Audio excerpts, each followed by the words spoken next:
Svo ekið af stað og ekki á þeim sinn. Ég ætla að glíma í allan dag við þjóðveginn.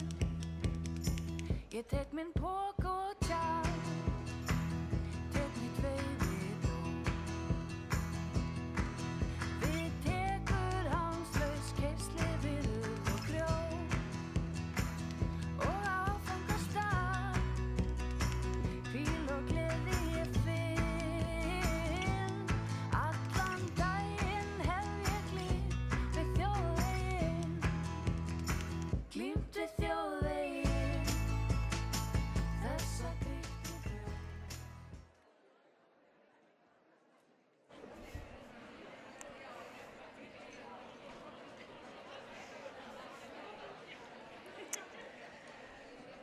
Jæja, gott fólk, verið þið hjartanlega velkomin á janúarráðstefnu Festu árið 2026, eða eins og við köllum það Janfest. Woohoo! Þetta svona sjálfbærni ástáttuð Íslands, það má alveg aðeins, það bara allt í góðu lagi. Ég heiti Elva Rakel og framkvæmdastjóri Festu og þemað okkar að þessu sinni umbreyting ákvörðun. Og við stöndum frammi fyrir mjög breyttum aðstæðum þessa dagana. Ég held ég þurfi ekkert að rökstyðja það neitt mikið. Þannig að við vitum alveg öll að umbreyting það sem við þurfum að fara á stað í.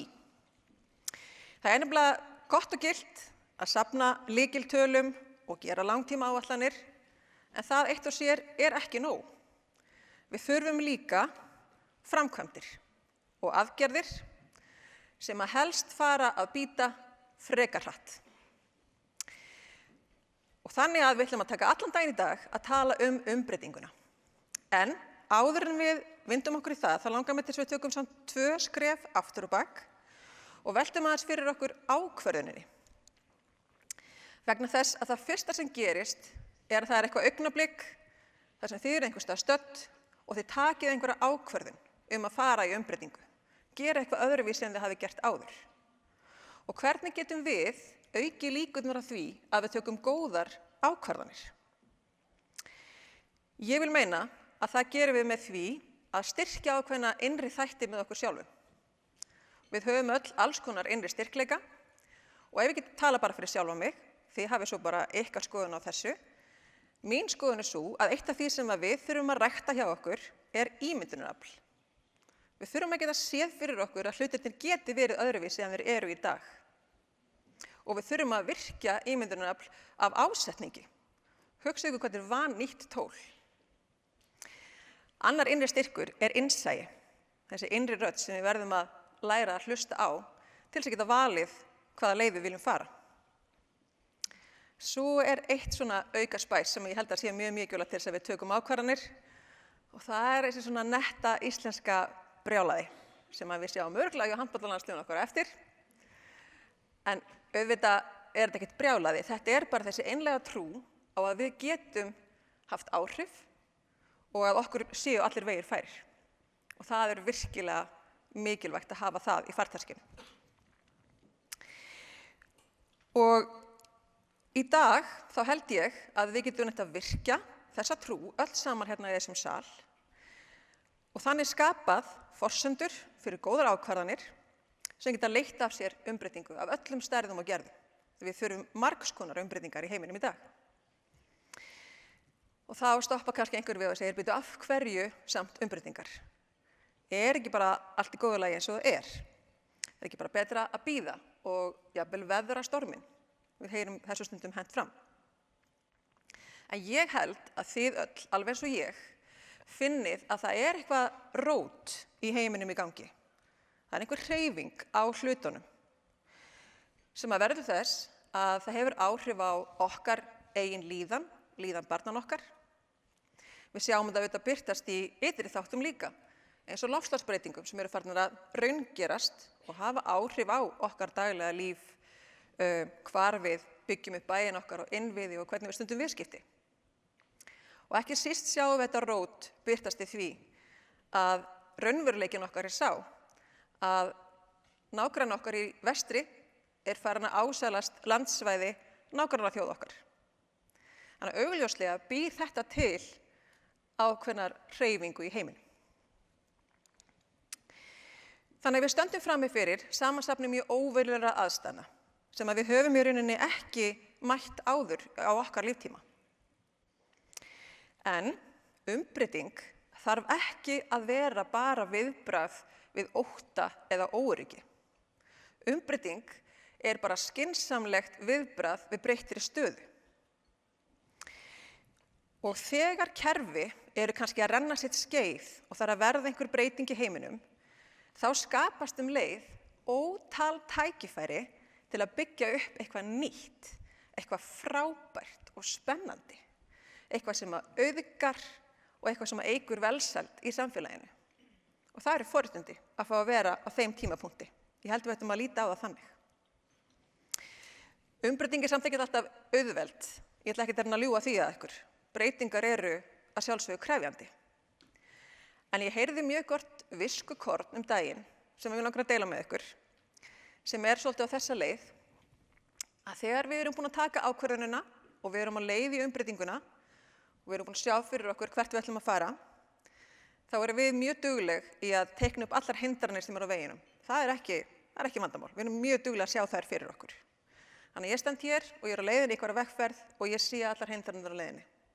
Gott og vel, svo þramma ég á stað mína vegferð og þegar ég er komin svolítið vel á veg, kannski ég bara jafnvel komin alla leið og ég horfi tilbaka yfir farin veg, þá sé ég ekki lengur eina einustu hindrun, ég sé bara sigra. Og þetta held ég sé mikilvægt fyrir okkur að hafa í huga og þess vegna ætlum við í dag að sýna ykkur og leyfa ykkur heyra frá þessum 10 manna hópi sem er einmitt komið vel á veg með því að breyta hindrunum í sigra. Þetta er geggjaður hópur og ég á eftir að kynna þau öll fyrir ykkur mikið betur á eftir, þannig ég geri það ekki núna. Ég mun segja ykkur allar þeirra ævisögu þegar þau koma inn á svið eftir. En þau fá öll frekar knappan tíma og það er mjög vilja gert. Ég veit að þau eru sum bara eitthvað, hvað ert að gera okkur? Þegar fólk tala svona rætt, koma svona mörg á svona lítinn tíma. Það er vegna þess að við viljum að þið fáið sem breiðasta mynd af þeim tækifærum sem að umbreytingin getur falið í sér og þeim leiðum sem hægt er að fara. Vegna þess að við viljum að þið farið síðan inn í ykkar aðstæður, ykkar vinnu, ykkar verkefni og komið umbreytingun á stað þar. Þannig að við erum að reyna að sá hjá okkur fræjum og þess vegna erum við með mjög margar sem koma á svið.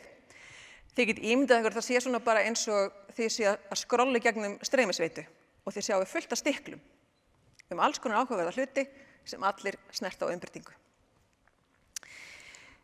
Til viðbótar við þessa frábæru ræðumenn, þá koma þessi snillingar hérna líka á svið og þetta eru hin yndislegu trún og pör okkar. Fyrir þau sem hafa ekki verið hjá okkur áður, þá er þetta nokkurs konar örviðtöl. Þau koma 2 og 2 upp á svið og eiga bara svona stutt viðtal hvert við annað, má segja. Þau hoppa hérna upp á svið, hérna hinum megin.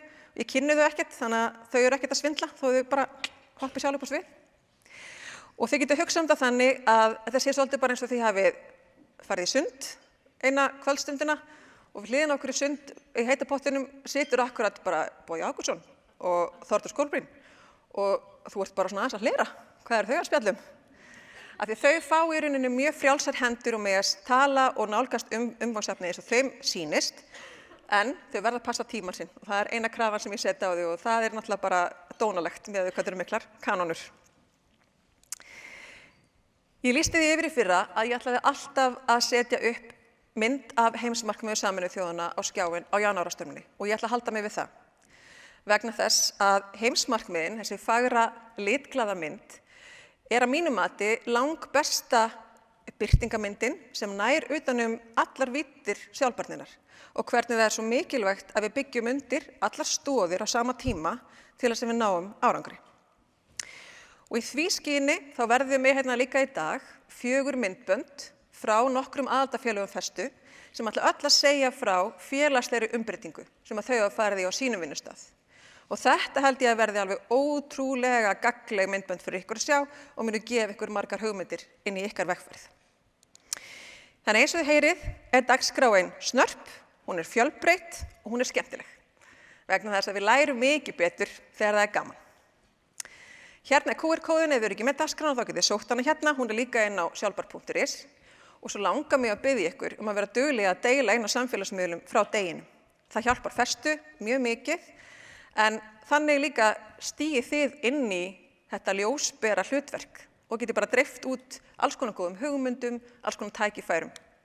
Þannig að ég hvet ykkur til þess að gera það í dag. Í ár á festa 15 ára afmæli. Þannig að þetta er afmælis ár festu. Og við erum ótrúlega stolt af því að núna á þessu ári tekur í fyrsta sinn til starfa ungmennaráð festu. Við sendum út boðin í aðildarfélögin okkar og vildum kanna hvort að ungmenni á aldrinum 18 til 29 ára hafði áhuga að taka þátt og það kom bara heil hrúga af ótrúlega frambarlegu og flottu fólki. Mér langar til að biðja þau að standa aðeins á fætur, megum við fá að sjá ykkur. Gefum við gott klapp.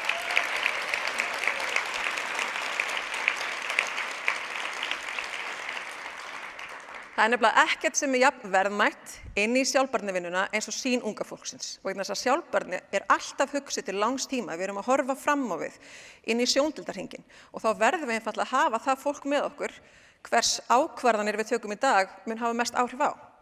Þannig við þurfum að hafa þau með og við erum ótrúlega glöð og þakklátt fyrir þið skuli vera með okkur í þessari vegferð. En þá er nú bara komið að fyrsta ræðumanni. Mig langar til þess að kynna fyrir ykkur hana Erlu Ósk Ásgeirsdóttur. Hún er stjórnarformaður festu og það sem við erum heppin og hamingjusöm með að hafa hana með okkur því hún er ótrúlega kraftmikil. Hún er stjórnarkona hjá Bláa lóninu og hefur áratuga reynslu úr atvinnulífinu. Þar sem hún hefur einmitt unnið að sjálfbærnimálum víða, meðal annars hjá Símanum, hjá Icelandair Hotels og sem stjórnarmaður innan Landssamtaka lífeyrissjóða og hjá Íslensku lífeyrissjóðunum.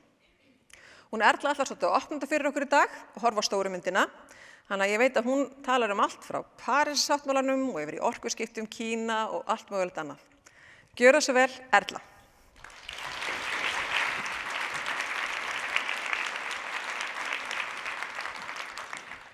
Gaman að vera með ykkur hér í dag. Ég verð bara að segja ykkur, ég sit á þessu borði hérna með honum Lukas Ilves, sem talar hérna eftir og það er bara umbreyting að eiga sér stað hérna á borðinu. Ég ætla að segja ykkur hvað hann er að gera. Hann er að búa til app sem að þýðir jafnóðum það sem við erum að segja hér yfir á eistnesku, svo hann getur skilið það sem við erum að segja. Hann er bara að hakka þetta núna, sko.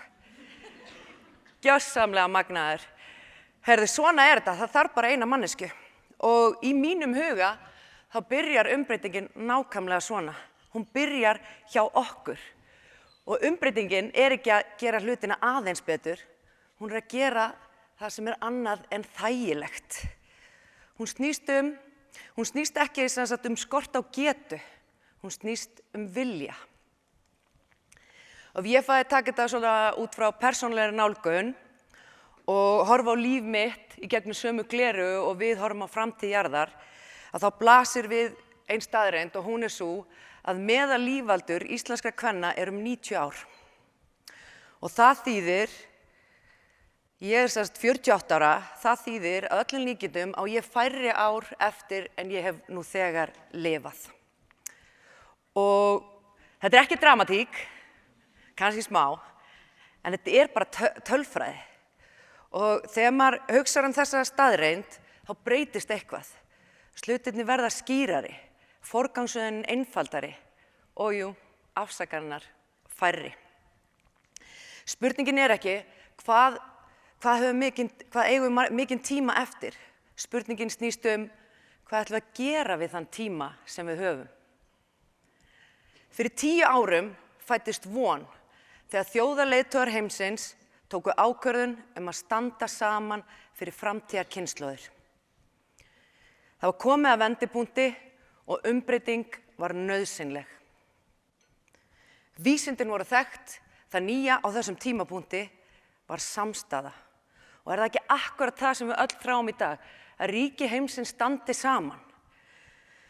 Mín tilgáta er sú að það hafi átt sér stað eitt svona vendipunktur núna nýlega þegar að forsætisráðherra Kanada, Mark Carney, hélt ræðu og tók ákvörðun að segja, heyrðu, ég er hérna fulltrúi meðalstórs ríkis, Við erum ekki valdalaus.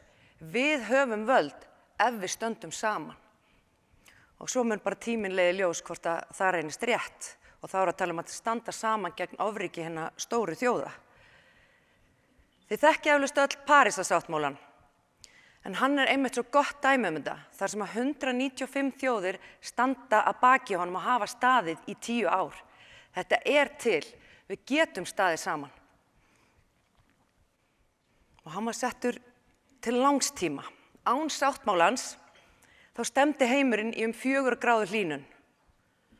En með honum hefur þessi sviðsmynd breyst í það bil 2,6 gráður. Og þessi munur skiptir ótrúlega miklu máli. Og ég skal nefna dæmi. Það lítur út fyrir að sjóðandi heitir dagar á jörðinni hafi farið úr 114 dögum í 57. Og þetta þýðir færri dauðsföll, minna álag á heilbrigðiskerfi og minni skaða á vistkerfi. Kannski erfitt fyrir ykkur hér að tengja við markmið nokkur gráðu hlýnun árið 2100. Ég skil það. En þá langar mig að biðja ykkur að líta í kringum ykkur. Því að hér í salnum fólk sem verður öllum líkindum lifandi þá. Það sem hefur áunnist raunveruleg breyting á stefnu heimsins. Fyrir 20 árum bjó ég á þessum stað. Þetta Peking í Kína. Þetta dagurinn 15. nóvember þegar kveikt á kolakyndingu í borginni. Rannsóknir sýndu á þeim tíma að lungu 2 ára barns voru eins og lungu hjá manneski sem hafði reykt í 40 ár. Þetta hefur gjörbreyst. Notkun kola sem orkugjafa dróst í fyrsta sinn saman á liðnu ári og reyndar líka í Indlandi. Og árið 2025 voru skýrar vísbendingar stöðnun og jafnvel samdrátt í losun hjá Kína. Og þessi umbreyting drifin áfram af gríðarlegri uppbyggingu endurnýjanlegra orkugjafa. Ég meina, sjá þetta eru fjöll, sko. Það eru bara tugir fjalla í Kína þaktir sólarsellum. Og þeir eru ekki eins og við að rækta lax í vötnum, þeir eru bara að rækta sólarsellur, sko. Þannig að það alveg magnað að skoða þetta. Og af hverju nefna þessi dæmi? Það að þetta skiptir okkur öll mjög miklu máli af því að Kína enn langstærsti losandi í heimi. En umbreytingin snýst ekki aðeins að forðast skaða, heldur eru fjölmörg tækifæri og mögulega stærsta tækifærið í að endurskilgreina hvernig við mælum árangur. Þú veist, við erum alltaf að horfa til hluta eins og landsframleiðslu. Auðvitað eigum við að gera það, en eigum við kannski að skoða að horfa á aðra hluti eins og traust, jöfnuð, seiglu, viðnámsþrótt. Myndi það ekki hjálpa okkur í dag ef að það myndi ríkja meira traust milli þjóða? Elva kom inn á það áðan, en festa á 15 ára afmæli núna á árinu. Og í dag standa tæplega 200 fyrirtæki, stofnanir, sveitarfélög og einstaklingar að baki samfélaginu okkar. Og við erum frjáls félagasamtök þar sem einu hagsmunir eru sjálfbærni. Hugmyndin á bakvið festu í sinni einföldustu mynd að við berum ábyrgð og ákvarðanir okkar skipta máli. Flest vandamál heimsins eru þannig að það gæti reynst freistandi valkostur að vona bara að einhver annar leysi þau. Og bara sitja hjá, taka engar ákvarðanir, leggja ekkert að mörkum. En við í festu höfum búið til vettvang þar sem við styðjum við hugarfar ábyrgðar og langtímahugsunar í umhverfi þar sem þrýstingurinn svo mikill á skammtímalausnir. Festa hefur verið leiðandi á sviði sjálfbærni síðan 2011 og í dag ómetanlegt tengslanett þeirra sem að vilja færa sjálfbærni úr stefnu yfir í framkvæmd. Mér langar sérstaklega að biðja fulltrúana hérna í salnum sem að voru partur af því að stofna festu.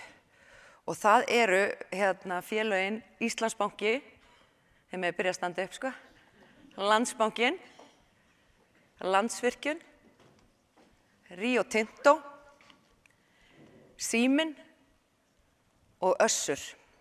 Takk fyrir ykkar framsýni.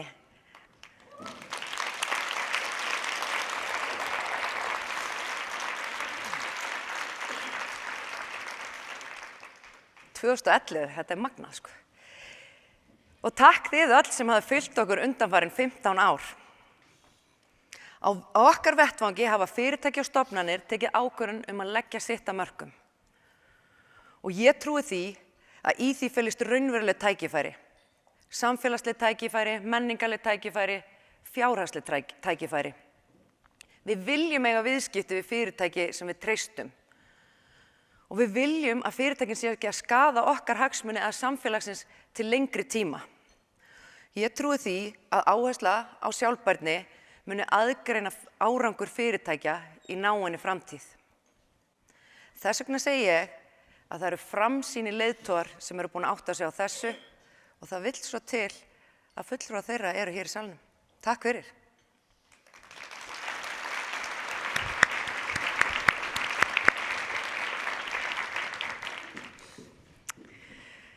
Jæja, ég með algjöra gæsahúð yfir þessu næsta atriði og þeir sem að þekkja mikið til sjálfbærnimála eru það kannski líka, aðrir eru bara eitthvað, já, ok.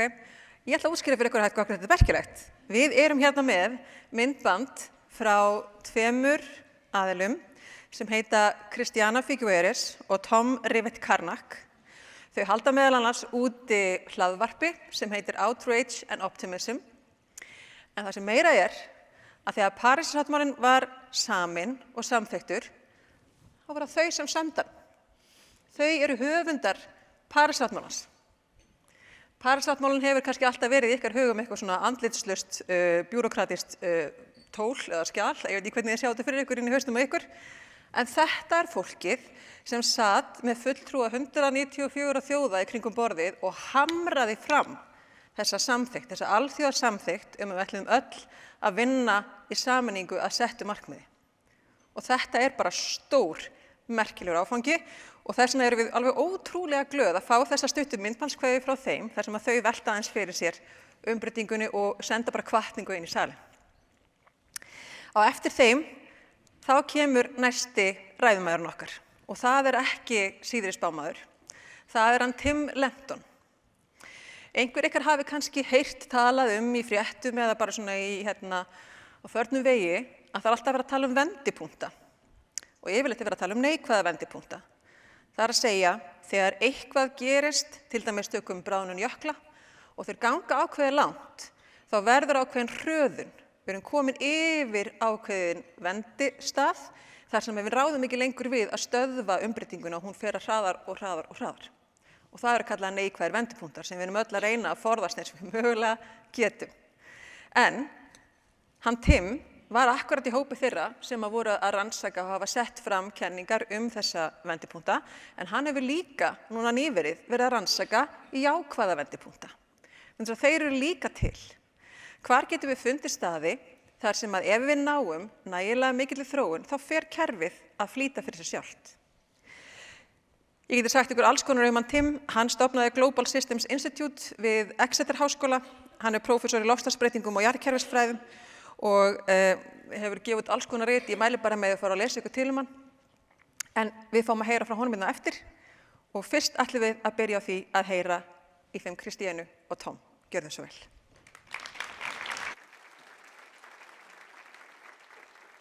Goedam Dayan, everybody. It is wonderful to be here at the Festa conference. My name's Tom Rivett-Carnac, and I'm here with Christiana Figueres. We are 2 of the co-hosts of Outrage and Optimism, and we are thrilled to be talking to you and very sorry that we are not there at the conference. Now, Christiana, we only have a couple of minutes, and of course, our podcast is called Outrage and Optimism. There's a lot of outrage in the world at the moment, and maybe we need a bit more optimism, but I want to go to you and ask you, what is the biggest transformation that we need to make at the moment, and should we be holding the course for the future we know we want to create? Yeah, well, thanks very much. And I'm sorry also that we are not there. As you can see from our backgrounds, both Tom and I are on travel in our hotel rooms. So I'm sorry about that. You know, I think the question of which is the biggest transformation could be a question that we can write 300 books about. or we can answer it, I can answer it in one word: mindset. That for me is the biggest transformation, because we continue to underestimate the power of how we think about things. The choice that how we think about things determines the choice that we make. So you are going to be devoting a lot of time to precisely that capacity, that agency that we all have of being intentional, being choiceful.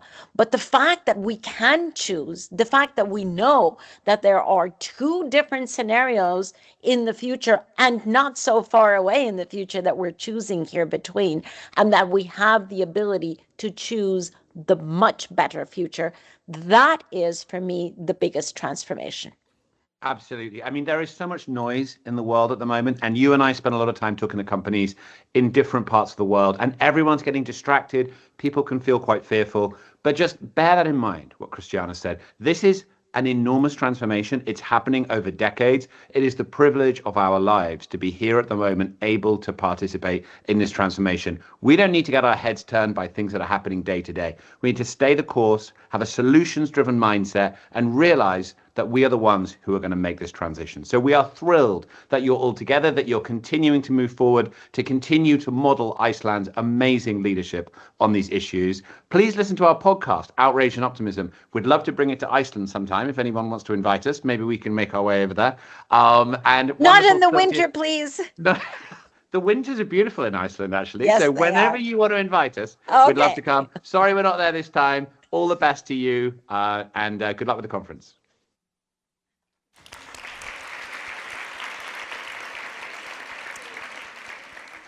A privilege of a lifetime, en það sem Tom sagði.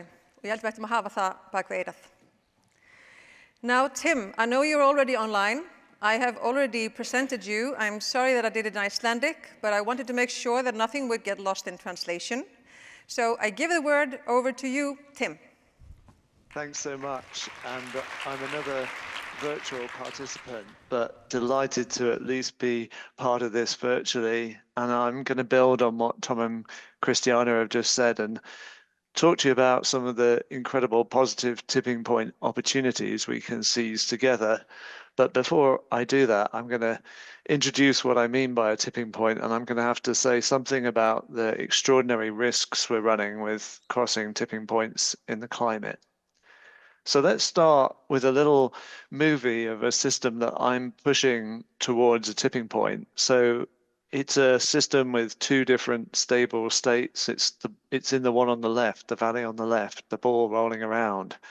But what I'm doing to this system is making that state that it's started in, its familiar state, less and less stable over time. So some damping feedbacks that maintain the old status quo are getting weaker, and some amplifying feedbacks that can propel change are getting stronger. And there, at the tipping point, they get so strong, they create a change that's quite abrupt and self-propelling from one state of the system to the other at the tipping point. If you wanted a simpler example, you can always lean back on your chair to that balance point where you know that a small change makes a big difference to your state and fate as a system. But this pattern of tipping point behavior, it can happen in bad ways and good ways. So starting with the bad ways, there are a bunch of parts of our climate system, our life support system, if you like, that we know could cross a tipping point to an alternative state that would be more damaging for us. Just a few of them are sketched here, but you get the sense already quite a lot of them are clustered in the Arctic, and also that they have cascading consequences indicated by the arrows, where unfortunately tipping one part of the climate system, like losing the sea ice cover in the Arctic or the Greenland ice sheet, has consequences that can bring forward tipping of other parts of the system. And in a minute, I'll talk more about the great Atlantic overturning circulation that connects this system together. But what myself and hundreds of colleagues have been doing for years now is summarizing for the world, well, how close as well as how big are the risks we're running of crossing tipping points in the climate. And we reported on that in the autumn, in fact, told the world that we're crossing the first tipping point for the dieback of coral reefs in the tropics as the global temperature now heads close to 1.5 degrees centigrade above the pre-industrial level, a temperature level that sadly we're now destined to overshoot. And there are many of these tipping point risks I thought I could talk about, but for me in the UK and for you in Iceland, the one I'll briefly concentrate on is the Great Atlantic Meridional Overturning Circulation, or AMOC as we call it for short. Like all of those tipping points, we know if we keep pushing the global temperature up, the risk of crossing a tipping point in this crucial system is going to increase, and that the system is already at risk. What is the system? It's the great red to blue loop around the Atlantic that we're seeing here, where red are surface currents in the ocean, including the Gulf Stream, and blue are return currents at thousands of meters depth in the Atlantic Ocean. And this whole thing is driven by this process called deep water formation, kind of north of Iceland, if you like, and west and south of Iceland in two different regions where the surface waters of the Atlantic Ocean get cold enough and salty enough and therefore dense enough to sink from the top of the ocean to the bottom in simple terms and drive this great circulation. But tragically, we know that that this circulation can be switched off and that's happened. It's been switched on and off 25 times just during the last ice age. And we know it's at risk from global warming and the associated melting of ice and snow in the Arctic that's adding both heat and fresh water into the surface waters of the North Atlantic, making them less dense, less prone to sinking. So why should you care if you're in Iceland or the UK? Well, we now know that in some of our models, we cross this tipping point at around 2 degrees of global warming. And remember, we're at 1.4 and heading through 1.5 shortly. And if this is what happens in reality, then eventually we end up in a very different climate, especially winter climate for Iceland and for the UK. So if you look at the map on the right here, it shows how the Arctic sea ice would make a spectacular return in this world with a tipping point, because the Gulf Stream would no longer be coming to the UK or towards Iceland. It would turn right and go back past Spain. And so we'd lose a massive sort of source of heat carried by the ocean. And it means in the winter, the sea ice is surrounding Iceland. And in fact, it's surrounding a lot of the UK by the time we get to February. And that means if we ask what's the climate, the worst climate we get once every 10 years in this future world, well, it's pretty chilly in London in the winter. It's minus 20 degrees C and 3 frozen months of the year. But with you in Iceland, it would be minus 40 or minus 50 degrees C, depending on where you are, and at least half of the year with frozen solid, if not much longer. So I'm sure that would be challenging for you, just as it would be for us in the UK. And the point about a risk like this is it's existential. It's so damaging that we should be doing everything in our power to try and avoid it. Unfortunately, though, as we keep pushing up the global temperature, the window for preventing those damaging irreversible tipping points in the climate and in the biosphere is rapidly closing. We need to be doing everything in our power to limit what we call the overshoot of 1.5 degrees centigrade and the only way we can do that is, as I say, to activate positive tipping points. That's the only way to radically accelerate decarbonisation and nature regeneration. So what do I mean by a positive tipping point? I'm talking about exactly the same kind of concept I started with in that little model, but now we're thinking about shifting societies and technologies and our behaviors from an unsustainable state to a sustainable state, which you can picture each as like a valley with a hilltop between them. There are plenty of damping feedbacks that maintain the status quo. Most governments still subsidize the extraction and the consumption of fossil fuels, for example. But we know that a future powered by renewable energy, electrifying all the things we can, transforming our relationship with nature, that would have a lot of things stabilizing it as well. The crucial question and crucial point is that actions by some of us can change the shape of the landscape in a way that makes the unsustainable way of doing things less and less stable, and can tip the system, be it a sector or a nation, to a different and more sustainable state. And I'll show you in a second that this is already happening. And you can see there, I've written a book about some of the examples of it happening. But to persuade you that we can transform so fundamentally and quickly, I thought I'd go back into history, introduce you to my distant relative, Lillian Lenton, photographed here in 1913, in prison, as you can possibly tell by the number on her jacket and the rather bleak background, because she was one of the suffragettes and she'd just got caught red-handed for burning down the tea house in Kew Gardens in London with her accomplice Olive Warry, one of many acts of arson that she perpetrated as part of the suffragettes' campaign for votes for women, for universal suffrage. And as an activist, she went straight on hunger strike as soon as she was put in prison. And the authorities did what they usually did with the hunger strikers, which was to start force feeding them pretty much on day one. But on day 3 of her incarceration, when they were force feeding Lillian, they put the tube down the wrong way into one of her lungs, poured in liquid food and nearly drowned her. She didn't die.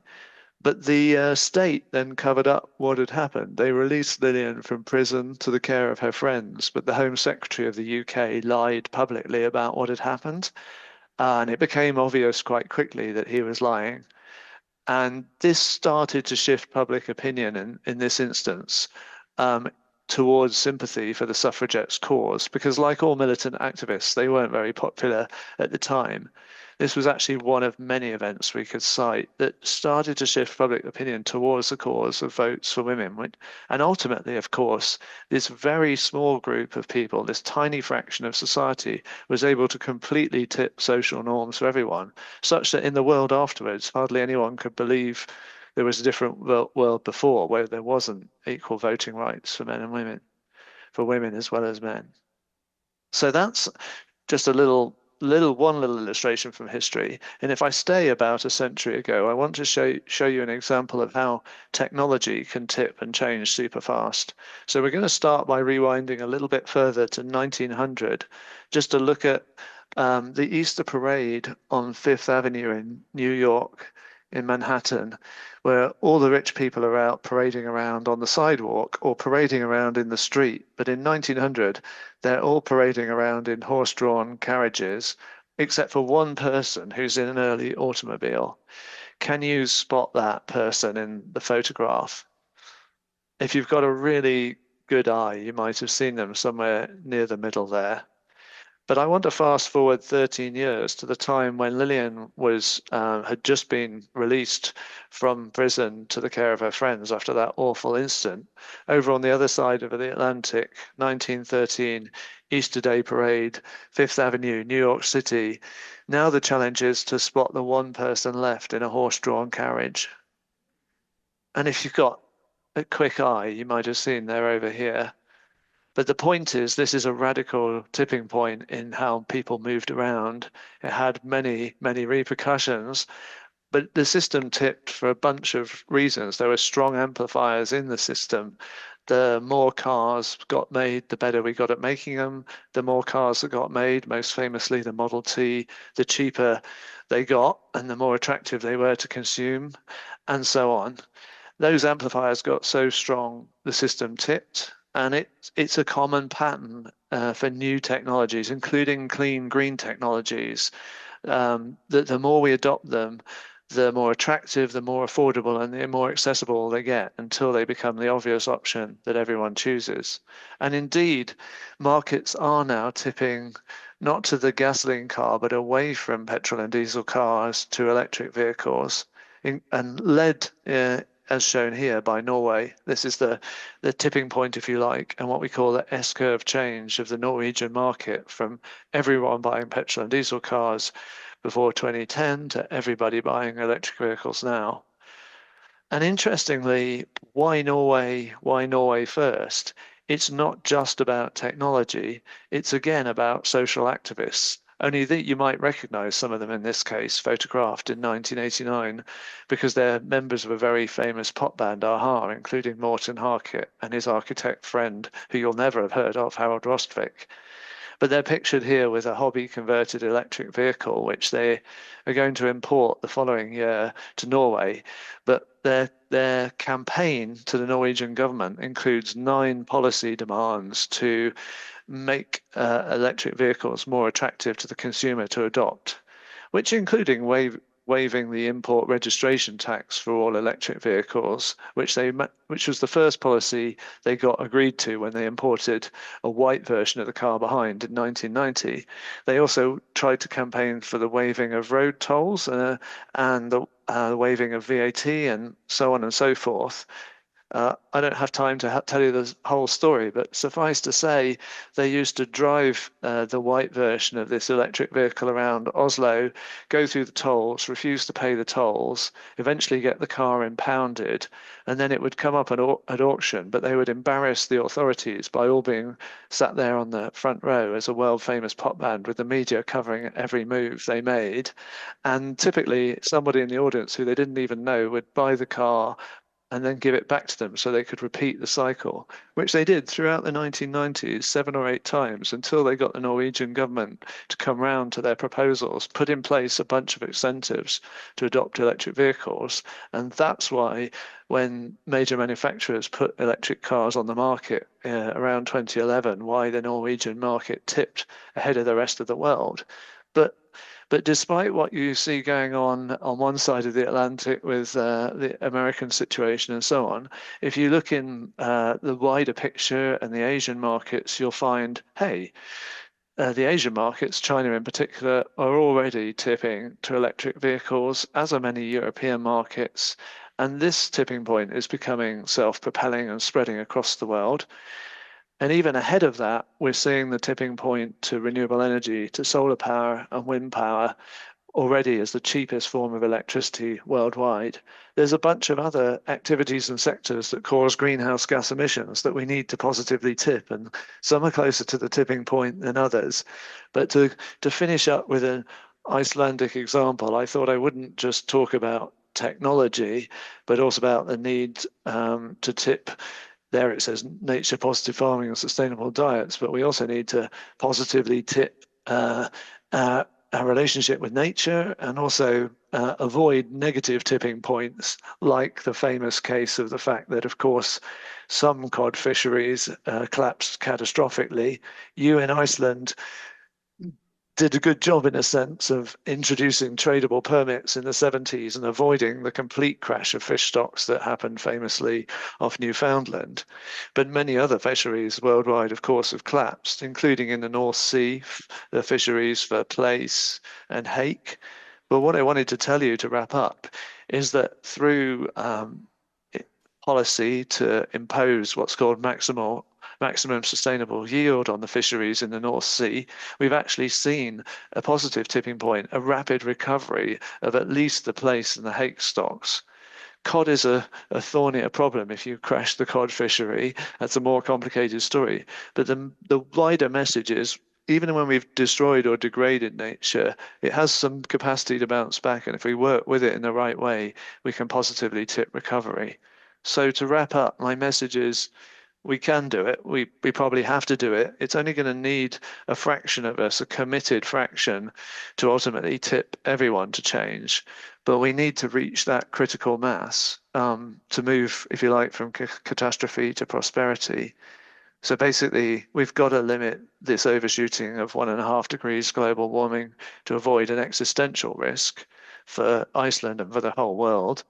And it's going to take collective action and policies, bottom-up and top-down action to phase out fossil fuels, to regenerate nature, and to tip from facing those existential tipping point risks to seizing the positive tipping point opportunities. So I really hope that today is galvanizing some of the energy to do that together. And I think you'll hear some more great examples of tipping points that are starting to happen out of Iceland. Thank you.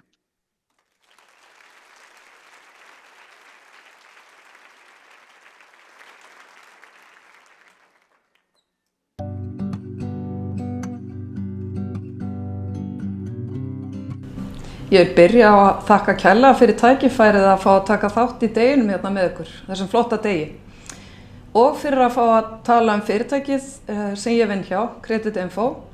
Fyrirtækið var stofnað fyrir 29 árum síðan á Íslandi, en hefur síðan þá vaxið allan heim og í dag erum við með starfsemi í yfir 30 löndum og 4 heimsálfum, þannig að við erum mjög víða.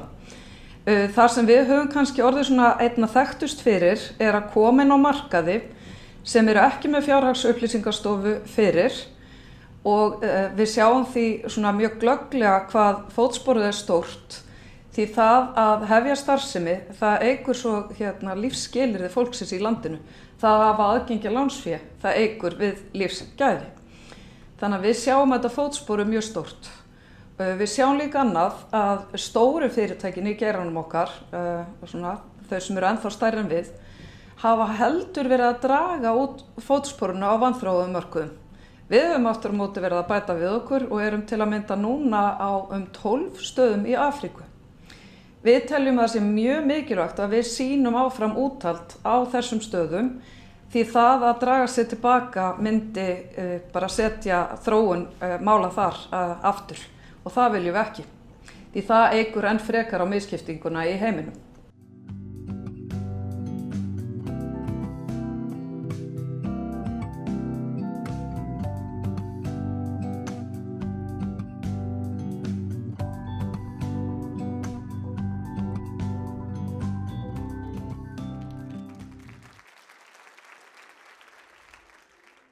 Íslenska gámafélagið stofnað árið 1999.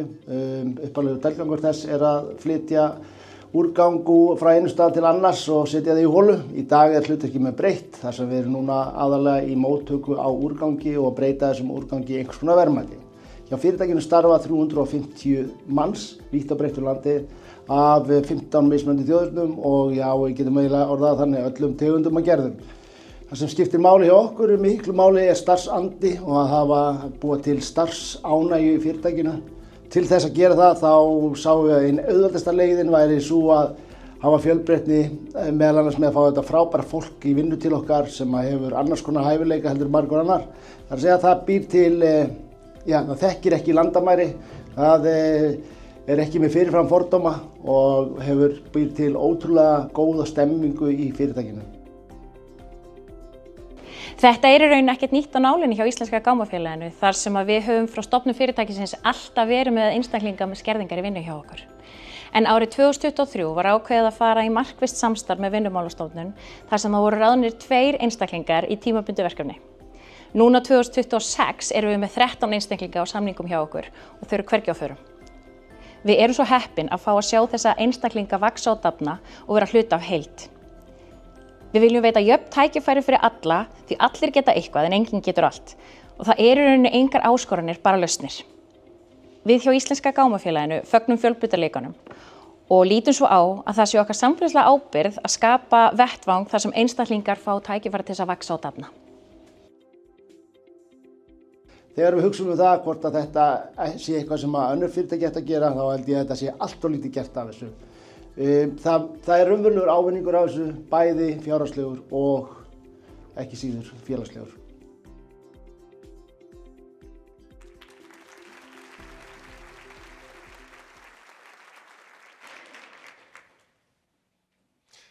Góðan daginn. Góðan daginn.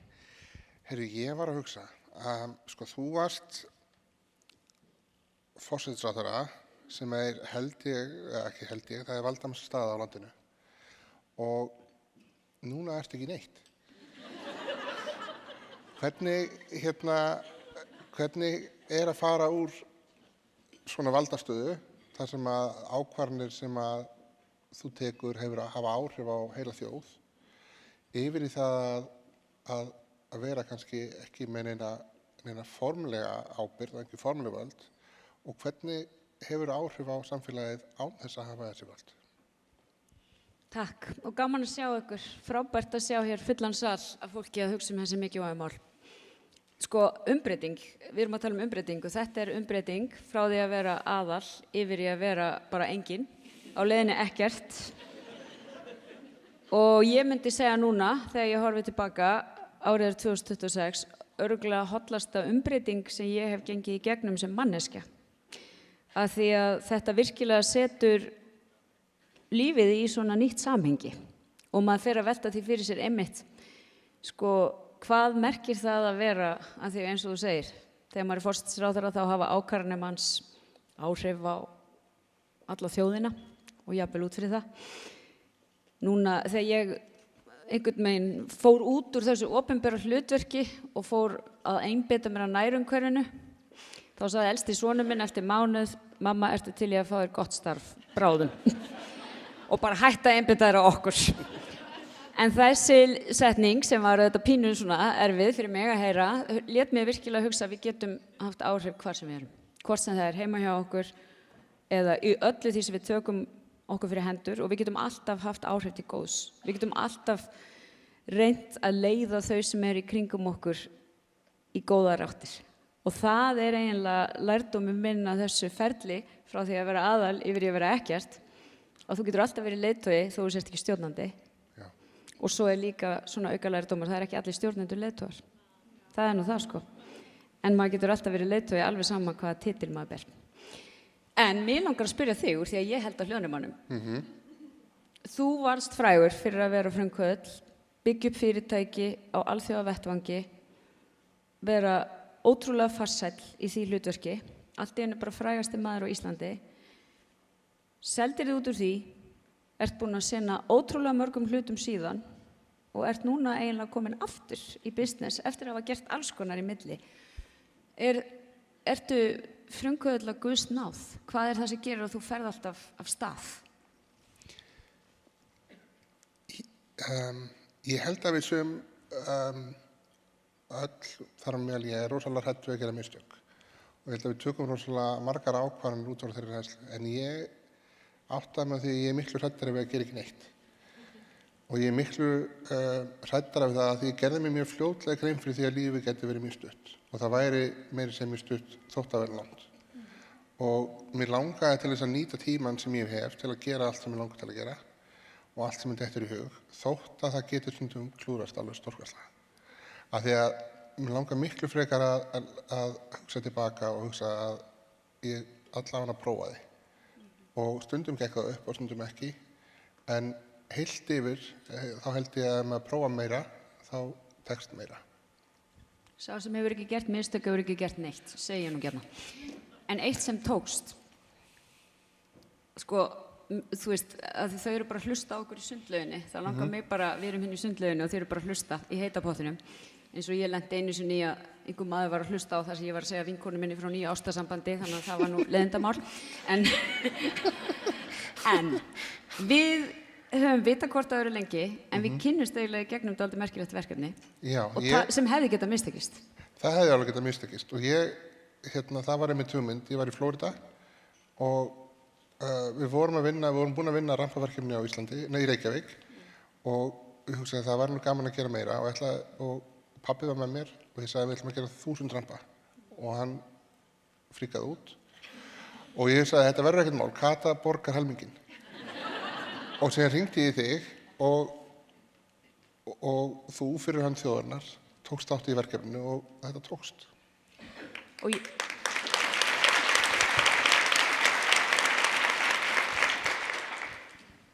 Sko það eru fá verkefni sem mér hefur fundist fallegri af því að ekki bara snerist þetta verkefni að ryðja burt hindrunum, áþreifanlegum hindrunum, heldur vakt þetta þjóðina til meðvitundarinnar allar hinar hindranirnar í kringum okkur og hvernig við getum sameiginlega rutt þeim úr vegi. Þannig að það var minn heiður að fá að taka þátt í þessu með þér. Takk fyrir mig. Takk fyrir sömuleiðis. Takk fyrir okkur.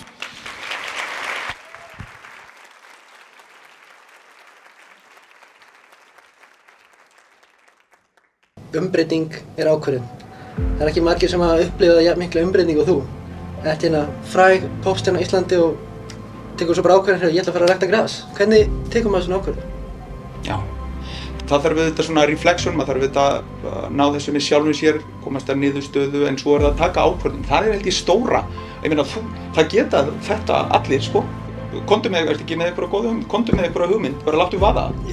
Hvað með að bjóða upp á svona salatsmökkun, eins og fólk fer í vínsmökkun, skilurðu?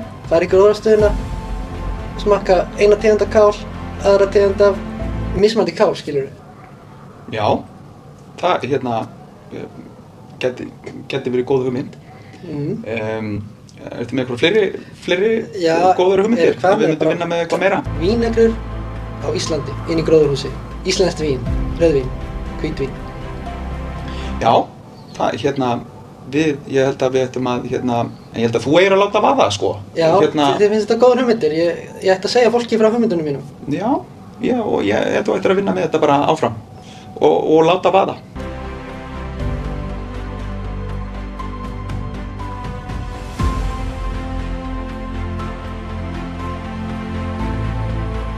Ok, ég til í þetta. Borgartúnið, þar sem verðmætin verða til.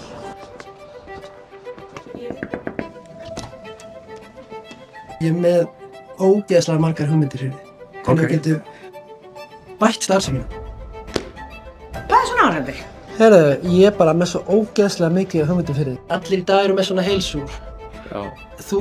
Bankinn gæti í rauninni skapa hvata til að minnka stress í samfélaginu með því að tengja vextina við stressið. Þannig að ef þú sefur illa og stressaður, þá hækka vextina.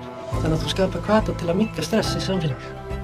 Já, myndi þá ekki bara bætast við vaxtakvíði og loftslagskvíðan og heilsukvíðan? Já, ok. Ég sé oft hundaeigendur og kattaeigendur sem líta svolítið út eins og dýrin sín. Væri ekki sniðugt líka að vera með föt sem er eins, þannig að ég var alveg til í svona Star Wars reggala líka bara fyrir sjálfan. Já, það er athyglisverð hugmynd.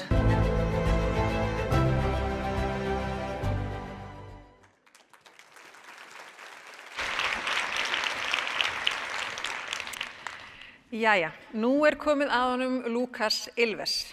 Og þessi gæi er svo töff, eins og hún Erla var að segja hérna á hann. Hann byrjaði bara að smíða sér eitthvað forrit hérna á hliðarborðinu. Hann var ekki búinn að fá þessa hugmynd fyrir klukkutíma síðan. Hann er sem sagt upplýsingatæknistjóri Eistneska ríkisins. Og það hljóma kannski svona mátulega sexy finnst einhverjum, en þá langum við að setja það í samhengi fyrir ykkur. Eistland er það ríki í heiminum sem er allra fremst í stafrænni þróun. Eistar eru búin að kjósa rafrænt í 20 ár. Þannig að þeirra svona vegferð hvað varðar stafræna þjónustu er bara langt á undan öllum öðrum þjóðum í heimi. Og Lukas hefur starfað fyrir ríkisstjórn Eistlands, fyrir Evrópusambandið, hann hefur rekið dulkóðunarfyrirtæki og bara allt mögulegt annað. Og í dag vinnur hann sem ráðgjafi fyrir varaforsætisráðherra Úkraínu. Vegna þess að Úkraína stendur núna frammi fyrir því að þau þurfa að reyna að halda utan allt tjón sem er að verða vegna innrásar Rússa og þá eru að nota stafræna tækni til þess, þannig að borgararnir geti í rauninni tekið þátt í að safna saman gögnum. Og nú er svolítið í tísku, skilst manni að gefa svona second hand friðarverðlaun, en hann Lukas, hann hefur fengið alveg bara first hand friðarverðlaun frá the Ukraine Peace Prize fyrir aðstoð sína við Úkraínu eftir innrás Rússa. The floor is yours, Lukas. Thank you. So what I want to talk about is AI agents and what it means for government and governance, but let's start with defining terms. You've probably heard the hype, not just ChatGPT and chatbots, that's been with us a few years now, but the agents. Well, what is agentic AI? What is an AI agent? In very simplified terms, we can speak of agents combining what you might call the hands and the brain. So the brain is these incredible AI models. The stuff basically that we've had with us since ChatGPT really hit the scene in 2022, 23, which can analyze incredible amounts of information and also generate new text, images, audio. But this is just information. How does it become useful? When that analytical capability gets applied to digital tools and workflows. So when you use deep research, that's a research agent that uses an LLM to go out and search the web, or organize your calendar, or take meeting notes, or why not buy your, do your weekly shopping or drive your car. And so we're now entering a world where software doesn't just perceive and reason, it can actually act with relatively little human intervention for increasingly long periods of time. It can become useful. And we actually now have a way of describing in numbers that usefulness, which is probably the kind of the end-all be-all of software performance metrics. How long can a piece of software, an AI agent, do a useful task without human intervention? And that number has been growing really quickly. So even a few years ago, you went to ChatGPT in 2022, it could basically write you a little poem. Well, now it can code pretty impressive software, and it can sort of work for hours on its own. By the way, this chart ends in 2025. Given the leaps we've had, this doubles every 7 months. If we were to draw this out to early 2026, we would be several floors above us already. So, and this is for software engineering. You know, I can now give a 4 or 5 hour task in the software to something useful. And it's going, in other words, from being an intern, you can also give a task for maybe an hour or two, to already, you know, a colleague that can work for hours or days at a time. And this has led to a new term, vibe coding, where people describe software and code it themselves. A Swedish company, Lovable, is the fastest growing software company in human history in terms of revenue, and they're one of the platforms that basically lets you vibe code software. And people are creating really cool things with this.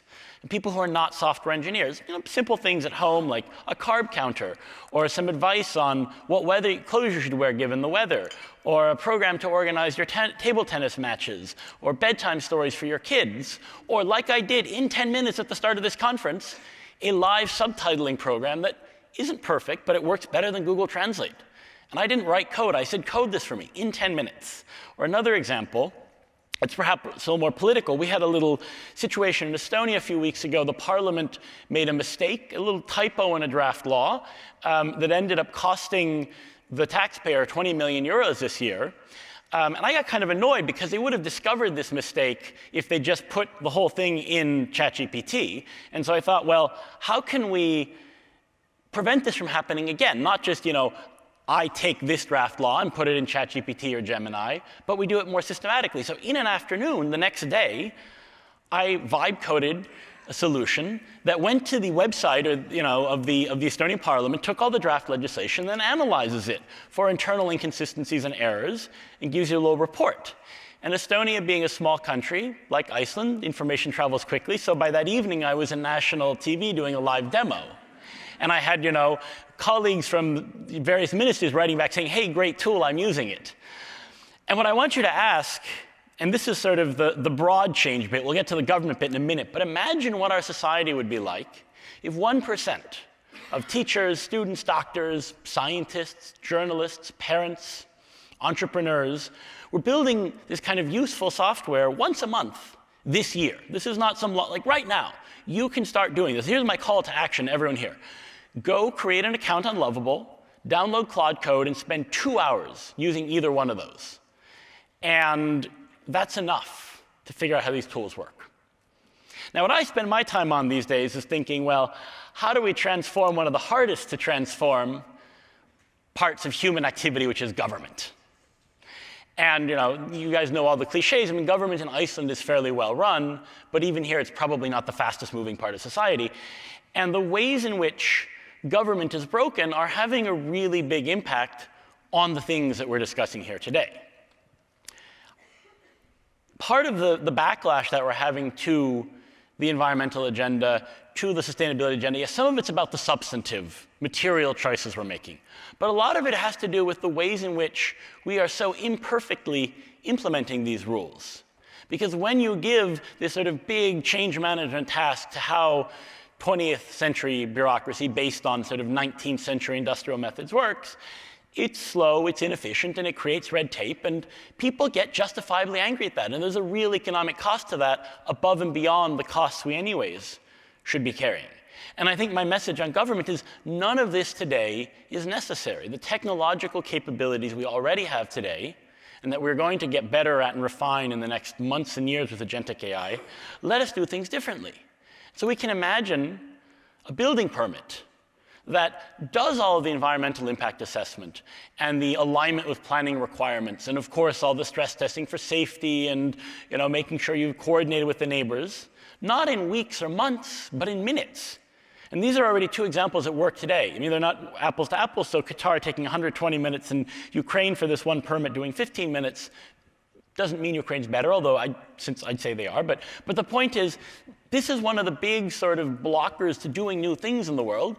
It doesn't have to be like this. And of course, Ukraine has to work on this because it's going to hopefully be the biggest construction site in Europe for the next decade. But all of us in the world, we still need to build, we need to do things in the built environment. Or let's talk about the compliance with environmental rules, with sustainability rules, that is really several percent of GDP and that has caused some of this backlash. Well, you don't have to have all the reporting, all the accounting, all the auditing being done by human beings. We can imagine within a year or two a software agent that sits inside the data and the information systems of a company, that knows all of the rules and the norms, is running around itself figuring out, is my company actually compliant? Am I actually following all these guidelines? Have I done the assessments? Have I met these thresholds? And all it reports out to the regulator is red light, yellow light, green light, which is really all the regulator needs to know. And this has, by the way, the advantage if you're working in a sensitive industry and also this reporting might have commercially sensitive information, you don't actually have to share that all out. Or let's talk about the disasters that are going to happen, well, that happen anyways and we'll have more of. I mean, one of the big issues with disaster response is you're suddenly overwhelmed. Imagine a world in which you can't just send a text message or a notification to everyone who's in a disaster area, but you can actually field the millions of calls that they're making to you, or you can actually send to each and every person a tailored SMS saying, you know, dear Lucas, dear Birna, are you okay? Do you have clean water? Do you need food? Do you have anyone injured? And you can respond, and that information gets pulled together, and that's used to decide where does the helicopter go? Where do the paramedics go? So what I and others are working on is defining and building something called the agentic state, which we think of as a comprehensive transformation of public administration where autonomous systems handle complexity and scale, while human officials focus on caring, empathy, strategic direction, and decisions that require judgment and accountability. This is being built in Ukraine today. The Ukrainian government has said this is the future of digital government there. And others are working on it. And I'm hopeful, by the way, that Iceland will be among those who move quickly. Birna, who leads Digital Iceland's here, and they're already working on some cool stuff behind the hood that I'm sure you can talk about soon. And I want to kind of end on thinking, well, what are the KPIs of this agentic state? Like, cool, some nice fancy tech, but if we put it into numbers, and here's a couple numbers, then these are things that Ukraine is targeting today and that I think are feasible in the next few years. To complete a citizen service interaction in 1 minute. More importantly, not just the existing service, but to launch a new service in a day. So you have a disaster, you have a new situation, do something new, 1 day. User satisfaction, why not 90%? Why not like the best private sector services? And importantly, most things done without humans. But importantly, automating the 95%, what that lets us do is actually let the humans focus on the 5%, where we need the empathy, where we have the complicated situations. And this isn't just theory. We know this from existing government automation, that when we automate, we actually have more people to deal with the tricky cases and the edge cases. This transition isn't going to be easy. The legacy, the technological legacy, organizational legacy, the mindset will get in the way. For those of you who are more interested in the details, there's a cool 100-page paper on this, which goes into all the ifs, ands, and buts, and the governance problems, and so on. The URL is down here too, agenticstate.org. And what I'm focusing on right now is building a global initiative of ambitious governments that want to accelerate the responsible adoption of AI agents. I'm pretty optimistic Iceland's going to be part of that. And for now, takk fyrir, thank you for listening. It's been a pleasure.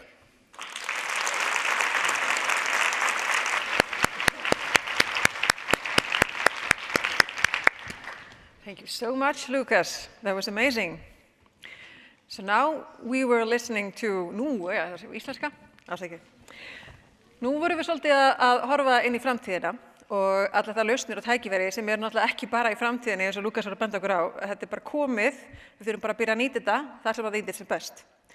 En við þurfum líka að æfa okkur að lesa söguna og vita hvernig hún var og hvað virkaði áður fyrr og læra af bæði þeim árangurssögum og þeim mistökum sem voru gerð áður fyrr. Og til þess að hjálpa okkur hans við það, þá ætlum við að fá hann Stefán Pálsson hérna á svið sem ætlar að fara hans yfir með okkur sögu kannski stærstu umbreytingar sem hafa átt sér stað á Íslandi sem hitaveituvæðingin. Og af hverju átti hún sér stað og hvað getum við lært af henni? Stefán, gjörðu það svo vel.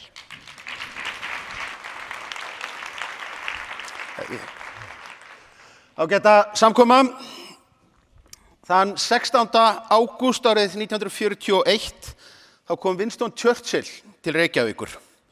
Breski forsætisráðherrann hafði ansi margt að hugsa. Bretar áttu í vök að verjast í stríðinu. Hann var að snúa heima fundi með Roosevelt forseta þar sem hann reyndi að sannfæra Bandaríkjamönnum að blanda sér í átökin.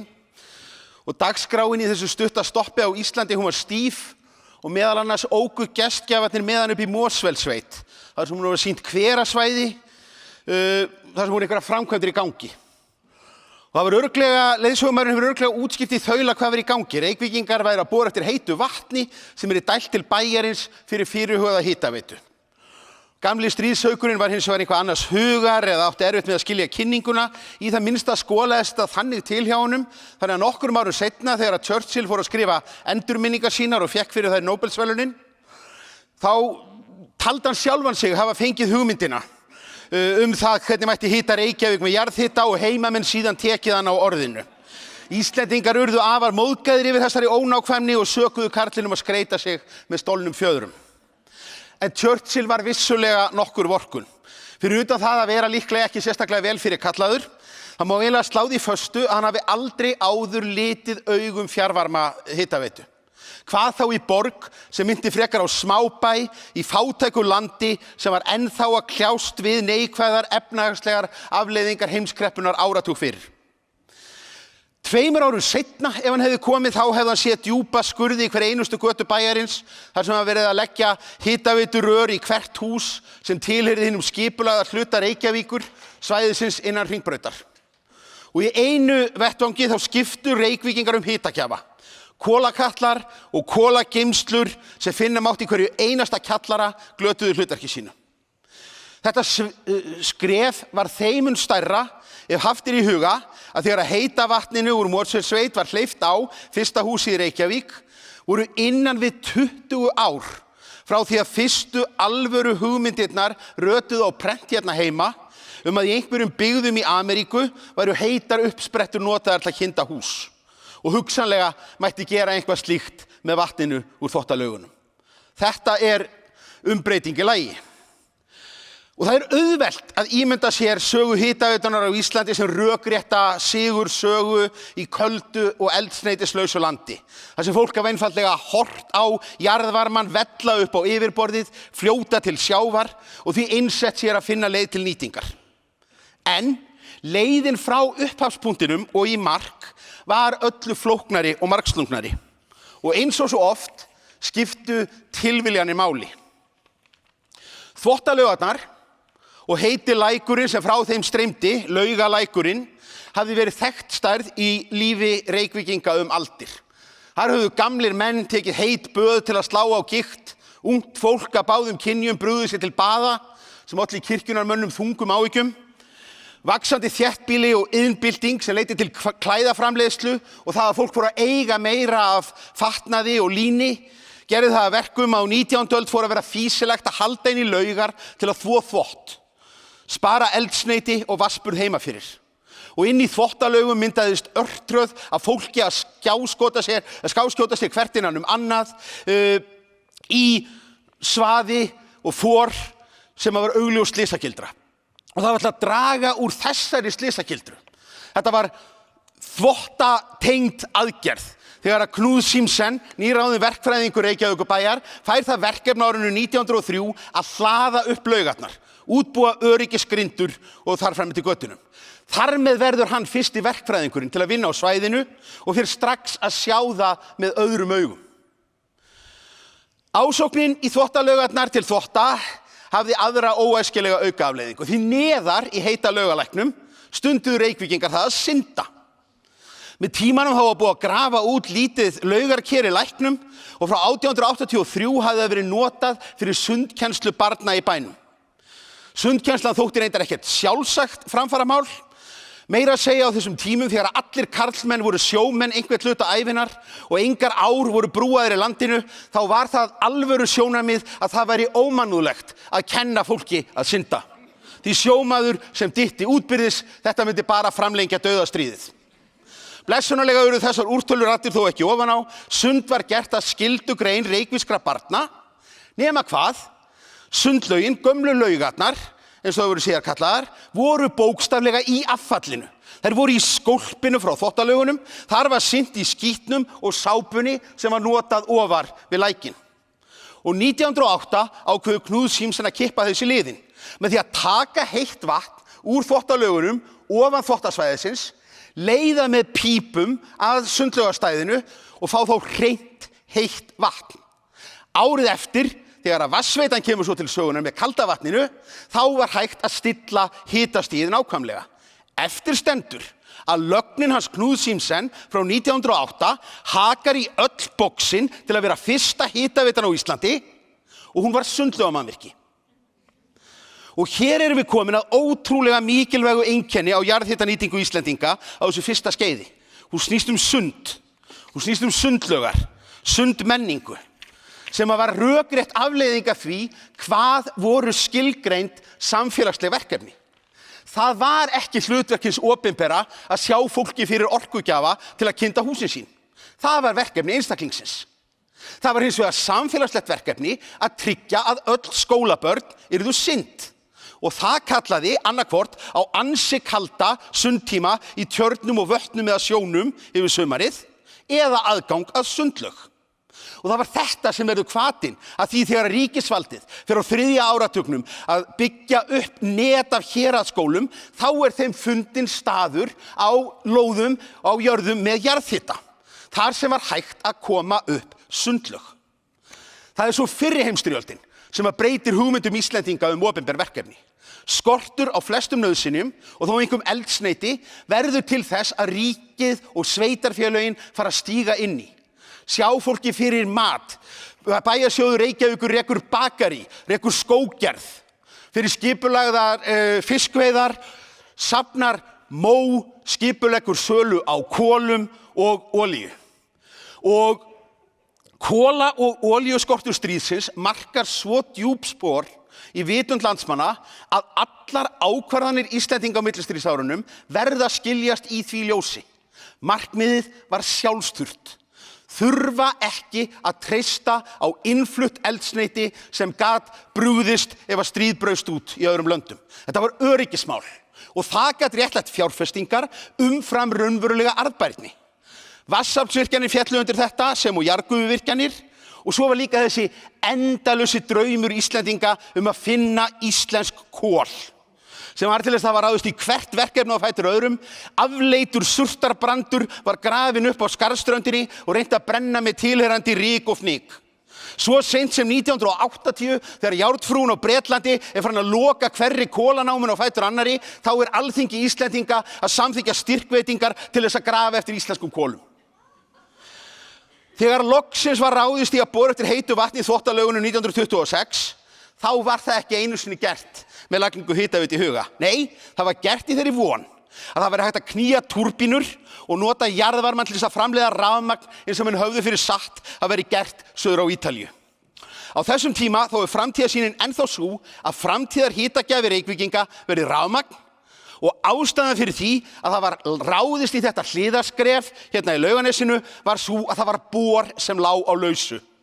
Örfáum árum áður höfðu bjartsýnir athafnamenn og framámenn í verkfræðingasamfélaginu íslenska stofnað málmleitarfélag það að reyna að finna gull í Vatnsmýrinni. Þeir keyptu forláta bor, ekkert fannst gullið en borinn safnaði ryði og minnti á misheppnað gullæðið.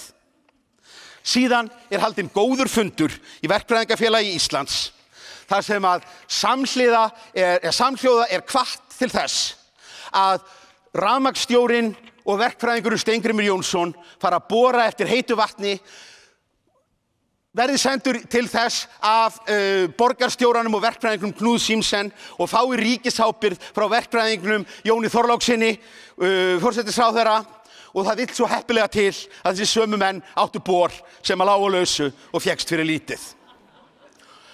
Og fljótlega sjá menn að þetta ekki raunhæft til þess að framleiða rafmagn, en það væri hægt að nýta þetta heita vatn og til hvers þá? Jú, til þess að gera sundhöll. Til að vera þetta að synda innandyra svo að börnin gætu synt í öllum veðrum og að sjálfsögðu sá með fyrir sér að hún yrði reist á sama stað og gamla sundlaugin. Þangað til einhver hugsaði af hverju að fara alltaf með börnin að sundlauginni, á hverju ekki að fara með sundlaugina til barnanna. Og sundhöllinni fundinn staður við Barónstíginn Staðsetningin rökrétt, í hinum megin við götuna var að rísa Austurbæjarskóli og úr því að á annað borð var búið að vera að dæla vatninu alla leiðina á Barónstíg, af hverju þá ekki að nota til að hita upp nýja skólahúsið, til að hita upp Landspítalann sem var í byggingu og rétt í tilraunaskyni að hleypa heitu vatni á nokkur hús við Bergþórugötuna. Og þessi litla dúkkuhitaveita árið 1930 verður þannig niðurstaða af ferilháðri þróun en ekki fyrirframgefnum markmiðum. Hún gerist vegna þess að fólk sem heldur að sé að fara að gera eitthvað annað reynist óvart vera rétta fólkið á rétta staðnum á réttum tíma og útkoman snilld. Sundhöllin, hún tafðist svo sem út af kreppunni en þá þegar var búið að taka ákvörðunina Reykjaveituna, tryggja sér jarðhitaréttindi í Mosfellsbænum og það sem átti að vera kreppuráðstöfun byggt í atvinnubótavinnu endaði á að klárast í stríðinu þegar eftirspurn eftir vinnuafli hefur aldrei verið jafn mikil og það jafn dýrt. Og aumingja Churchill, hann skildi ekki neitt í neinu og gat talið sér trú þetta vera allt sem hann sér að þakka. Þannig að það er gott að vita að þó að margt breytist í heiminum að þá eru stjórnmálamennir alltaf eins.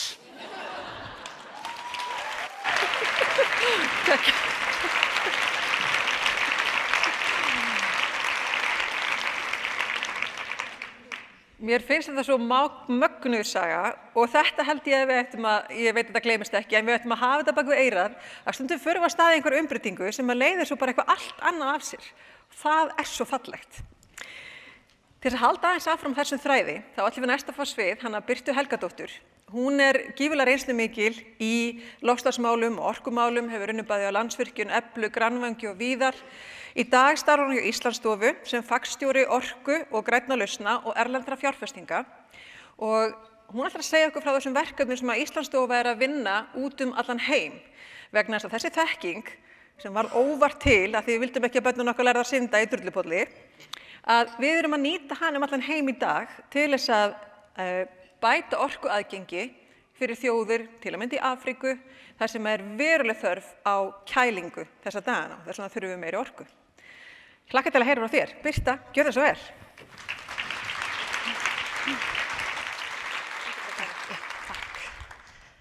Takk kærlega fyrir og takk Stefán fyrir frábært erindi. Þetta var sérst bara rauð tilviljana í bland við einhverjar örfáar skynsamlegar ákvarðanir. Við þurfum eitthvað aðeins að endurskoða markaðsefnið okkar út frá því held ég. En talandi það og kannski aðeins til að koma inn á hlutverkið mitt hjá Íslandsstofu, við getum ekki tekið eignarhaldi yfir þeim sögum sem ég ætla að segja ykkur hérna aðeins frá. Við lyftum þeim upp og gefum þeim vængi og vonandi styðjum við það sem þær hafa fram að færa í víðara samhengi. En ég ætla sérst að deila með ykkur nokkrum sögum umbreytingu í útrás og hvernig einfaldar ákvarðanir geta haft gríðarleg áhrif. En umbreyting virðist oft ómöguleg þangað til hún er orðin að veruleika og ein af þeim sögum sem situr hvað sterkast hjá mér er saga Kunses Dolma frá Ladakh á Indlandi. En Ladakh er einangrað fjallahérað þar sem veturinn lokar samfélagið frá umheiminum mánuðum saman. Fyrir fólk sem býr þar snýst orka ekki þægindi heldur grundvallar lífsskilyrði. Kunses kom til Íslands árið 2017 í gegnum jarðhitaskólann GRÓ og var fyrsta konan á Indlandi til að fá formlega þjálfun í jarðhitanýtingu. Og þegar hún sneri heim þá sýndi hún í verki hvað jarðhiti getur gert og þýtt fyrir hana og fyrir samfélagið. Hún setti upp gróðurhús þar sem áður var óhugsandi að rækta ferskt grænmeti yfir veturinn. Konur í þorpinu tóku þátt og lærðu og prófuðu sig áfram. Þetta var kannski lítið verkefni í svona alþjóðlegum samanburði en fyrir samfélagið var þetta gríðarlega mikil breyting. Það breytti aðgengi að næringu, bætti heilsu og skapaði atvinnu. Og það sem er kannski mikilvægast af öllu er að það breytti hugmynd fólks hvað væri raunverulega mögulegt. Í dag er verið að bora á svæðinu með það að markmiði að framleiða raforku úr jarðhita og umbreytingin stoppaði alls ekki þar. Dvölin á Íslandi gaf Kunses líka hugrekki til að tala jafnrétti, ofbeldi gegn konum og þátttöku kvenna í ákvarðanatöku. Og í dag hefur Ladakh samþykkt 33% kynjakvóta fyrir konur í svæðisstjórnum. Þetta byrja allt saman með einni ákvörðun að mennta sig, sækja þekkingu og þora að nota hana. Ein af ástæðunum fyrir því að sögur eins og þessi verða til og við getum sagt frá þeim þessi jarðhitaskóli GRÓ. En hann hefur verið starfræktur 50 ár þar sem íslenskir sérfræðingar þjálfa fólk í jarðhitanýtingu í gegnum skólann og þegar við horfum til þessa skóla þá hefur hann þjálfað yfir 800 nemendur frá 70 löndum.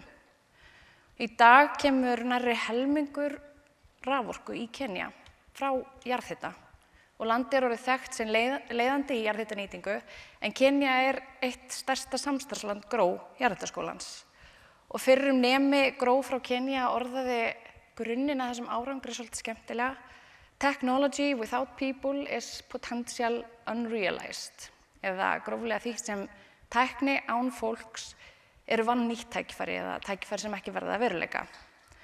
Og margir fyrrverandi nemar í skólanum gegna í dag lykilstöðum í sínum samfélögum, hvort sem í orkufyrirtækjum, ráðuneytum eða stofnunum og eru sjálfur orðnir kennarar fyrir næstu kynslóðir og alla sem vilja taka þátt.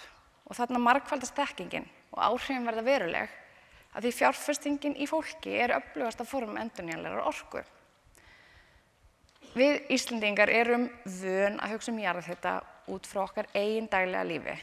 Hiti í hús, hiti í sundlaugar, heitir pottar, snjóbræðsla. Fyrir okkur þetta sjálfsagt og nánast ósýnilegt. En víða í heiminum jarðhiti alls ekki ósýnileg þægindi. Hann algjör umbreyting fyrir lífsskilyrðum. Og svo við höldum áfram að tala Indland, þá vinna íslensk fyrirtæki eins og Geotropy að nýtingu lághita, þar sem að jarðhiti meðal annars notaður til að knýja áfram kæligeymslur fyrir epli. Þá endist uppskera lengur, tapið verður minna og tekjurnar aukast og bændur í rótgrónum samfélögum eiga betur fyrir framtíðina. Þetta ekki gert með rafmagni, þetta gert með beinni nýtingu jarðhita og þekkingu sem kemur inn í samfélaginu. Þetta ekkert alltaf risavaxin verkefni, en þetta eru lausnir sem breyta daglegu lífi fólks. Og þegar bæði lausnir og samstarf til staðar, þá upplifum við þessa vendipunkta og þessa jákvæða vendipunkta. Og stundum verða svona verkefni ekki bara að lausnum á einum stað, heldur að fyrirmyndum á stórum skala. Og það sjáum við skýrt í Kína, en upphafið að þeirri sögu má rekja til þess þegar kínverski forsetinn kom hingað í heimsókn fyrir 20 árum og sá Nesjavallavirkjun. Hann hugsaði kannski ekki alveg eins og Churchill, en hann hugsaði, ef þetta hægt hér, þetta þá kannski hægt í Kína. Og þannig var samstarf milli Arctic Green Energy og íslenska fyrirtækisins, sem sagt, og kínverska orkufyrirtækisins Sinopec til. Og í dag þetta samstarf orðið að einu stærsta jarðhitafyrirtæki heims. Og jarðhiti núna notaður til að hita og kæla meira en 70 borgir í Kína og þjóna milljónum íbúa og notenda. Og ein þessara borga Chong'an borg sem hefur verið hönnuð frá grunni sem lágkolefnisborg framtíðarinnar. Þar sem jarðhiti burðarás í orkuinnviðum, kol hafa verið tekin út og þannig hafa sparast milljónir tonna af CO2 eða sem nemur til dæmis bara 6-faldri losun Íslands á ári. Og fyrir fólki þarna þá snýst þetta ekkert endilega bara tonn og megavött.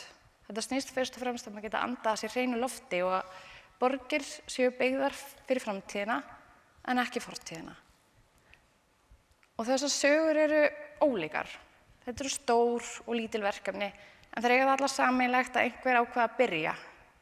Ekki af því að það var allt tilbúið, alls ekki af því að áhættan var horfin, heldur af því að óbreytt ástand var ekki lengur ásættanlegt.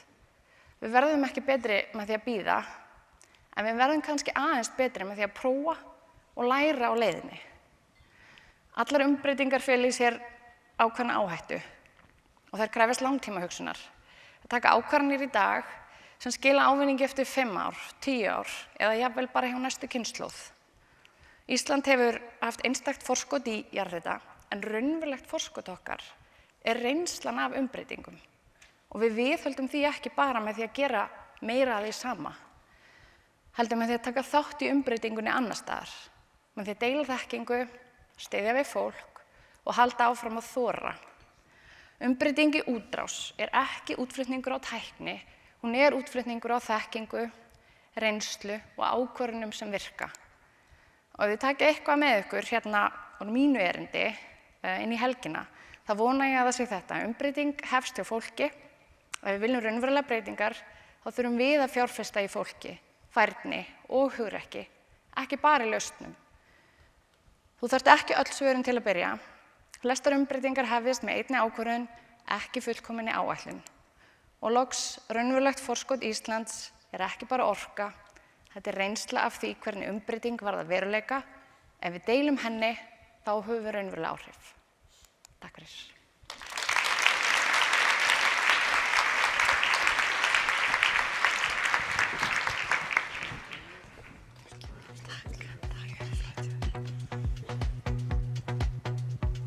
Ég held að það sé leitun að ólíkari einstaklingum en okkur Sigríði Hagalín.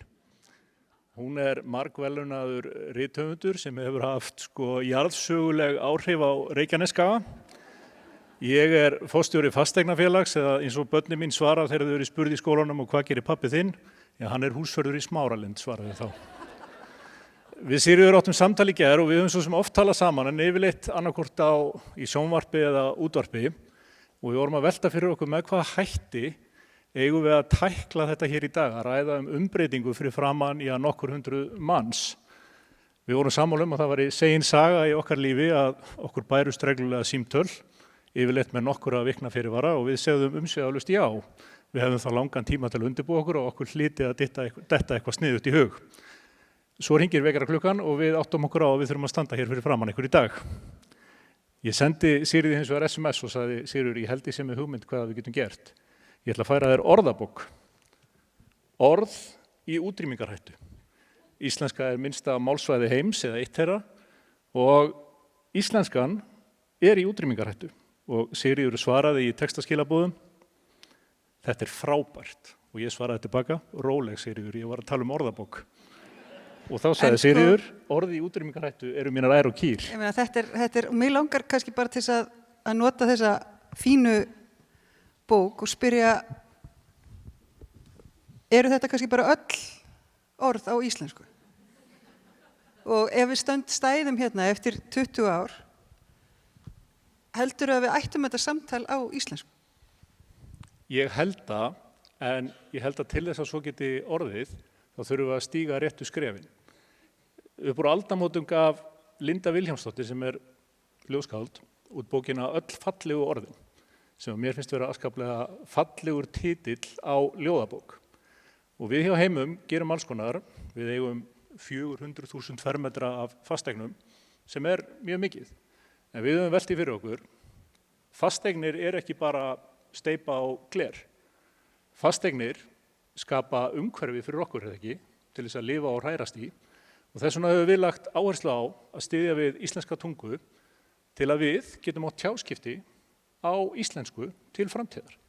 Það náttúrulega bara stórkostlegt sko. Og ég held að því að hér mjög jákvæður og bjartsýnn tónn í garð sérstaklega gervigreindarinnar, að þá langar mig kannski til þess að koma að þessu svona úr svolítið annarri átt, bæði vegna þess að ég bæði svartsýniseggur og bjartsýniseggur að upplagi. Ég held að við eigum eftir að tala íslensku eftir 20 ár. En ég held líka að við þurfum að passa okkur hvernig við förum að þessu vegna þess að öll þessi stórkostlega gervigreind til dæmis sem var lýst hérna áðan, hún sumt af þessu hljómar svolítið, ef ekki bara segja dystopískt. Mér finnst það dystopískt að það sé til forrit sem skapar sögur fyrir mig til að lesa fyrir barnabörnin mín þegar þau koma á kvöldin. Mér finnst það dystopískt að það skuli vera til forrit sem segir mér hvað ég hef verið í mörgum lögum að fatnaði með að við veðurspána. Vegna þess að ég held að við höfum bara alveg ofboðslega gott af því að hugsa þessa hluti og ég held við verðum bara svo mikið heimskari ef við gerum það ekki. Og ég held líka að svona kannski þetta vandamál sem við stöndum frammi fyrir núna, hvað varðar íslenskuna, það að við sköpum ekki umhverfi sem gerur okkur kleift að vinna við að hugsa og tala á íslensku. Já, ég og kona mín erum að ala upp 4 börn á aldrinum 6 til 13 ára. Fyrir fyrstu börnin sannarlega lásum við þessar klassísku íslensku barnabókmenntir. En síðan verður maður, og ég ætla að játa það í þennan þrönga hóp, því segja einhverjum, maður verður aðeins latari með árunum.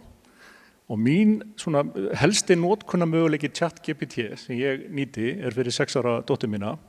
Þar sem ég læt ChatGPT skrifa nýja sögu svona annað hvert kvöld sem fjallar Helgu Ingibjörgu sem dóttir mín, sem prinsessa, sem á hundinn Batman sem hundur okkar fjölskyldunar og læt sem sagt spinna nýja og nýja kvöldsögu með vísan í barnabókmyndir fortíðar. Lengra hef ég ekki komist í notkun á ChatGPT. Það allavega eitthvað. Ég sé að tíminn okkar að renna út og að því að við erum að tala skáldskap og íslensku og svoleiðis. Það langar mig líka til þess að færa þér gjöf. Þetta sennilega nýjasta ljóðabókin sem kemur út á íslensku. Hún eftir Kim Hye-sun sem kóreskur höfundur sem kom hingað og var með ljóðakvöld í Mengi fyrir nokkrum dögum síðan. Þetta 12 ljóð sem þýdd annars vegar af Hye Park og Brynju Hjálmsdóttur. Það íslenskuðu þetta sjálfar. Það notuðu ekki gervigreind til þess, ég ætla að taka það fram. Já. Og mér langar kannski bara til þess að við tökum það með okkur að það eru sumir hlutir eins og að semja ljóð, yrkja ljóð og til dæmis að þýða þau sem að enginn getur gert, ekkert getur gert nema mannshugurinn, held ég, svo vel sé. Ég þakka kærlega og segi við Helgu Ingibjörgu dóttur mína, ef þú ert að hlusta, þú munt sofna snemma í kvöld. Takk fyrir.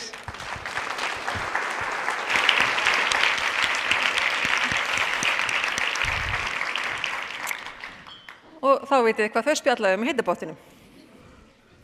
Ég ætla alveg að fara að hleypa ykkur kaffihlé, áður en ég geri það, þá langar mig að segja ykkur frá þessum nælum sem þið hefur kannski tekið eftir að sumir okkar hérna upp á sviði berum í barmi. Í fyrra, fyrir þau ykkar sem koma á janúarráðstefnu í fyrra, þá kom ung stúlka til okkar frá Nepal sem heitir Sumitra Bashnet.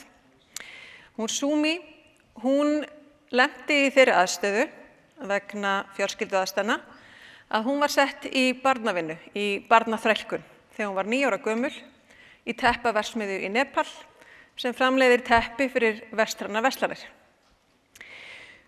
Hún náði að komast út úr þessum aðstæðum með hjálp samtaka sem að reyna að koma börnunum út úr aðstæðunum, koma þeim til mennta, búa þeim heimili og gefa þeim einhverja hæfni sem að þau geta síðan lifað á. Og hún Sumitra, hún akkurat talsmaður þessara samtaka og hún var að koma, skal segja ykkur, í fyrsta skipti út fyrir Nepal og það fyrsta sem hún gerði var að fljúga til Íslands. Þannig hún hafði aldrei farið upp í flugvél og hún bara kom hingað. Hún var ótrúlega hugrökk og þau framleiða sem sagt hjá þessum samtökum þessar ofurfallegu heimsmarkmiðanælur sem handþæfðar úr nepalsk ull og við erum með þær til sölu hérna frammi og allur ágóði, bara allt rennur beint í þeirra. Þannig ég hvet ykkur til að næla ykkur í eina svona fallega nælu hérna í kaffihlíinu. En við skulum taka pásu núna. Notiði hléið til þess að tala saman. Talaði við fólk sem að þið komuð ekki með. Tengist í einhverjum nýjum. Sjáumst aftur klukkan 14:30. Takk fyrir.